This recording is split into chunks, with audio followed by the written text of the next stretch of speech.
we are kicking things off with a massive shakeup in the MMA world. Ronda Rousey is back in the game, and she has some serious beef with the UFC. Rousey has dropped some explosive words about Hunter Campbell, revealing a major personal issue that fueled her frustration with the promotion and setting the stage for what's next in her career. Here's a simple way to protect your phone without stress. This Allen 3-pack comes with tempered glass screen protectors, camera lens protectors, and an installation frame for an easier, cleaner fit. It's clear, case-friendly, and built to help guard against scratches and everyday bumps. Check the link in the comments to get it on Amazon. Next up, we dive into the reasons behind a major retirement. Zabit Magomedov finally speaks out about the real reasons why he stepped away from the UFC, detailing how broken promises from Yair Rodriguez and the promotion ultimately led him to hang up his gloves. Now, we uncover the deep medical truth behind Rousey's exit. Ronda Rousey reveals the scary neurological issues she was battling during her loss to Holly Holm that ended her UFC career, explaining how not being able to see or think clearly profoundly affected her performance. And finally, we look at the ultimate access game for the biggest fight of the year. Want a seat at the White House UFC event? We break down the staggering cost of a sponsorship package and what it means for fans trying to get close to the action. Stay with us for the rest of the news. Ronda Rousey is set to return to the MMA scene this Saturday in the inaugural event for Most Valuable Promotions, which will stream live on Netflix from the Intuit Dome in Inglewood, California. Despite being a former UFC champion and a significant figure in the promotion, Rousey's return was not facilitated by the UFC, stemming from contentious negotiations. Rousey has publicly voiced her dissatisfaction with the UFC, revealing that the issue escalated beyond simple business disagreements involving Hunter Campbell, a lawyer associated with the UFC. Speaking on the Ariel Helwani show, Rousey described her frustration with Campbell, stating, "It wasn't personal. Well, with Hunter Campbell, it was personal because he was just a F***-seeking asshole about it. He was just being such a prick. He was being so dismissive and being like, just trying to get me and Gina to value ourselves less from the get-go."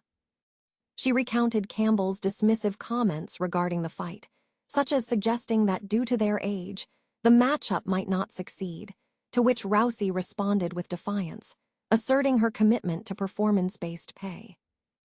Rousey was further angered by the UFC's intention to use her potential matchup against Gina Carano as a farewell title bout for the women's featherweight division. Rousey criticized the narrative surrounding the division, expressing disdain for the perception that fighters over 135 pounds are undervalued. Rousey has clearly positioned herself as an opponent to the UFC, aiming to maintain a competitive stance while continuing her work with MVP MMA. She explicitly stated her intent to challenge Campbell, calling him undeserving of his position. Rousey concluded her comments by declaring, "This guy doesn't have a job because he's good at it. He has a job because he's Dana's and Lorenzo's lawyer's son. I'm F***seeking coming for your job. You pissed off the wrong B***TCH. Zabit Magomedov has finally revealed the true reasons behind his 7-year absence from the UFC, attributing his retirement not to personal issues, but to systemic failures and broken promises from the promotion. Speaking with his new grappling promotion, Absolute Championship of Brazilian Jiu-Jitsu, Magomedov detailed a frustrating pattern of postponed fights and unmet commitments with the UFC. Magomedov explained that his desire to compete was repeatedly thwarted by Yair Rodriguez pulling out of scheduled bouts and the UFC failing to honor agreements. He recounted multiple instances where he would complete rigorous preparation, making weight, attending camps, and traveling to the U.S., only to have fights postponed weeks before, citing injuries as the recurring excuse. "There were a lot of reasons, so many reasons," Magomedov stated. "The UFC just couldn't make the fight happen. I wanted to fight, but like 3 or 4 times they'd postpone fights and we couldn't make a deal. By the time you get there, you've already been through so much weight cut, training camp, and everything. Then you arrive and 2 or 3 weeks before the fight, they tell you, that's it, he's injured, and postpone again.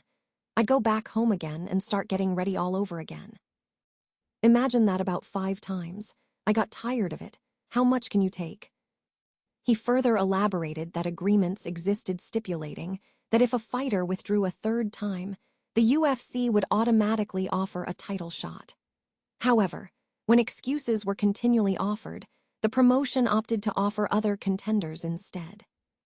Magomedov suggested that the lack of a title shot was also influenced by the existing champion landscape, noting that the presence of Russian champions like Khabib and Yan made it less beneficial for the UFC to promote another Russian contender at that specific time. While Magomedov is now active as a coach in the grappling scene, the narrative highlights the frustration of a fighter sidelined by organizational inconsistency. Meanwhile, Yair Rodriguez remains in contention, camped at the number 5 spot in the featherweight rankings, though he has not fought in 13 months and remains unbooked. Ronda Rousey has opened up about the severe neurological issues that ultimately derailed her UFC career, revealing that her inability to see and think clearly played a pivotal role in her downfall. In an interview with Uncrowned's Ariel Helwani, Rousey detailed the debilitating effects she experienced during her knockout loss to Holly Holm in 2015, which cost her the UFC Women's Bantamweight title and her undefeated record. Rousey explained that the neurological issues were not fully understood by observers at the time, only catching up with her during the bout against Holm. The physical consequences were immediate, including losing several lower teeth and cutting her lip. I got this huge migraine aura, a big chunk of my vision missing, like losing my depth perception and ability to think clearly, quickly, and track moving objects. But I was still on my feet and balanced, Rousey stated. She added that she had trained herself to conceal any injury, fearing it would be exploited by opponents. So that entire fight was just me trying to hide the fact that I couldn't see or think. These persistent issues continued even after her return for her final UFC fight against Amanda Nunes, the division champion, a year later. Nunes secured the victory in 59 seconds via punches, effectively ending Rousey's MMA career. Following the loss, Rousey expressed feeling judged based on her fighting ability and intelligence due to her physical limitations. She noted the difficulty in being understood, as people made assumptions about her performance because of her condition.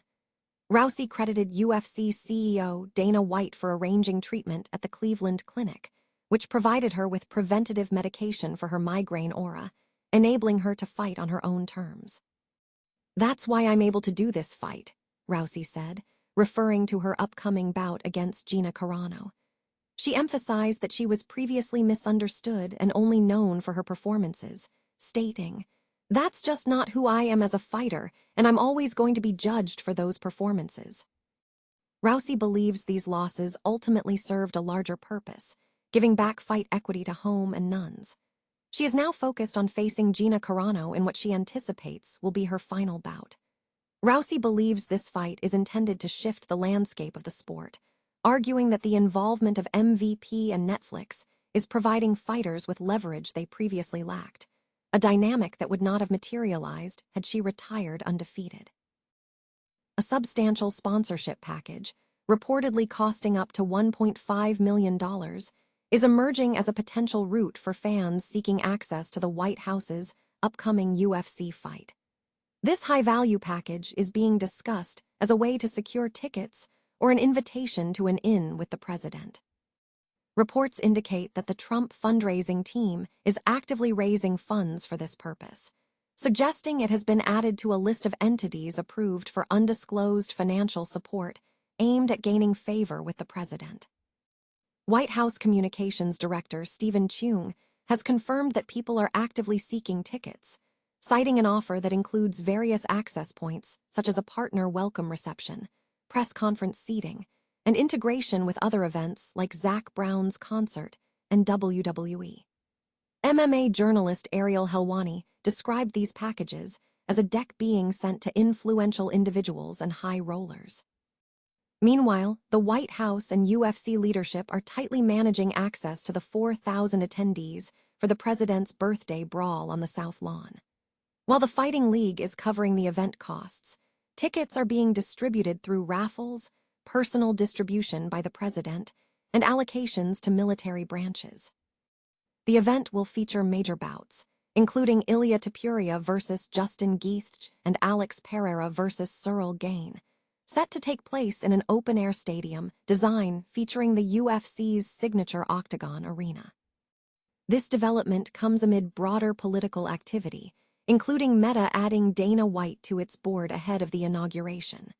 The report underscores the complex intersection of sports, politics, and high-level access in contemporary American discourse.